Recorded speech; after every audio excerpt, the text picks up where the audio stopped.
Inihayag ng International Criminal Court sa pre-trial hearing ang mga karapatan ni dating Pangulo Rodrigo Duterte habang naharap sa kasong Crimes Against Humanity kaugnay kanyang war on drugs. Kabilang dito ang karapatan na mag-apply para sa interim release o ang pansamantalang paglaya habang wala pang desisyon kung lilitisin ang kanyang kaso. Bahagi ito ng process ng ICC. At the confirmation of charges hearing can contest the charges, challenge the evidence presented, prosecutor, and present evidence. There will be no trial if the charges are not confirmed or if the proceedings against you are completed. You have the possibility to make an application for interim release pending trial. Samantala, sinabi ni Vice President Sara Duterte na nakabuo na sila ng defense team para sa dating Pangulo. Anya, mayroon na rin itong lead counsel na isa ring dating ICC prosecutor, ang International Defense Council at British lawyer na si Nicholas Kaufman. Defense team, yes, we already have a lead counsel. The President already appointed Nicholas Kaufman as his lawyer. Batay sa rules ng ICC, tanging ang mga accredited legal counsel lamang ang maaaring kumatang legal team ng dating Pangulo. Samantala, sa panayam kay dating presidential spokesperson Attorney Harry Roque, sinabi nitong plano nilang umapila ng isa pang pagdinig bago ang itinakdang second trial sa kaso. Ang susunod na tinakda ng hukuman ay 21 ng Setyembre. Pero bago dumating ang 21 Setyembre, hingi kami ng hearing para tingin yung issue ng una, anong epekto ng kidnapping para nakuha yung pagkatao ni Presidente Rodrigo Roa Duterte. At pangalawa, yung issue ng jurisdiction na bumiting na tayo sa ICC bago nagsimula ng preliminary investigation ng prosecutor. Ayon naman kay VP Sara, titiyakin muna niyang nakasettle na ang lahat kaugnay ng legal actions ng defense team at hihintayin lang niyang may papalit sa kanyang kaanak ng dating Pangulo bago siya umuwi sa Pilipinas gaya ng pakiusap ng kanyang ama. Joanna Nano, UNTV News and Rescue. Diyos ang aming sandigan, serbisyo publiko ang aming pinahalagahan. Tatay Digong is really a political chess master. Naalala niyo nung buhay pa si Miriam Defensor nang sinabihan niya si Harry Roque.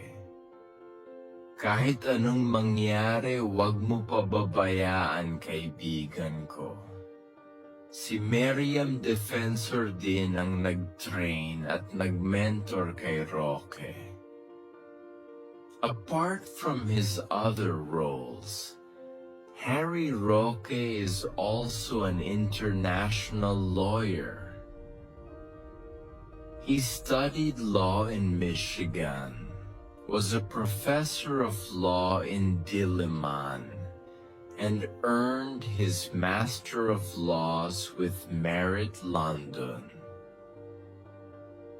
May 5 ICC lawyer ang Pilipinas na di alam ng marami. Kasama sila Miriam Defensor at Harry Roque. Kaya atat na atat si BBM na ikulong siya para di makagalaw ang mga Duterte. Don't get me wrong, ha? Feeling ko ito yung sinasabi na hawak na alas ni Tatay Digong para makalabas siya. Tas diba matagal na pinaghahanap ng gobyerno si Roque? Ginagawa ng kaso para mapakulong siya. Kaso mas matalino si Tatay Digong kaya he makes sure is safety si Roque. After niya bumaba sa pwesto, pinaalis niya pa ibang bansa. Kung magpakita man si Roque sa media, through video call Rajud. Tas ngayon si Harry Roque biglang lumabas sa Netherlands kasi ngayon lang natin nalaman na ICC lawyer pala siya. Ano kaya nararamdaman ni BBM ngayon na bigla na lang lumabas si Roque sa ICC? Ang galing maglaro ni Tatay Digong, no? Alam niya kasi mangyayari ito. Ang advance mag-isip, ang galing maglaro ng patahimik lang. Checkmate. Pinadetective na pud atong atake ron na.